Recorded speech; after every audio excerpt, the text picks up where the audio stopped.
Salut à tous, allez on commence avec une petite news sur Automobile Prof concernant Renault qui se recentre sur l'électrique en Chine.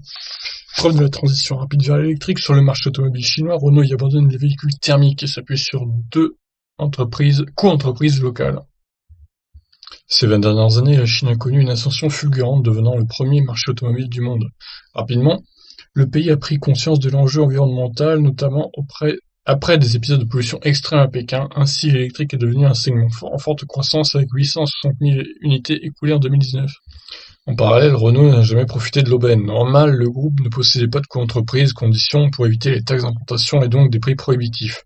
Ce n'est que fin 2013 qu'il a établi une première joint venture avec Dongfeng. Malgré cela, les captures Kadjar et Koleos n'ont pas décollé. En 2019, il a enregistré moins de 180 000 ventes, en baisse de 17% sur un marché annuel de plus de 25 millions d'unités. Le récent coronavirus a dû changer les plans ou les précipiter, Renault possédant ses usines à Wuhan, épicentre de l'épidémie. Ainsi, le constructeur dit abandonner totalement le véhicule thermique en Chine. Seules les voitures électriques telles que la Renault City KZ2 seront au catalogue. Les modèles sont conçus par les co-entreprises IGT New Energy Automotive avec Nissan et Jiangling Group Electric Vehicle. Ouah, c'est long, c'est compliqué ce nom-là.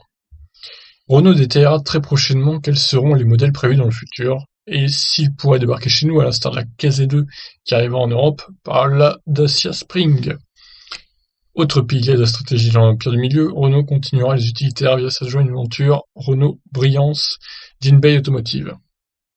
Bon voilà, après c'est pas une news qui nous concerne directement, c'est juste en gros pour dire que Renault donc abandonne les thermiques en Chine, pour résumer, et ne vendra que des voitures électriques. Bon, voilà, à vous de juger si c'est une news importante ou pas, en tout cas beaucoup de sites en parlent. Sur ce, je vous laisse réagir, ciao.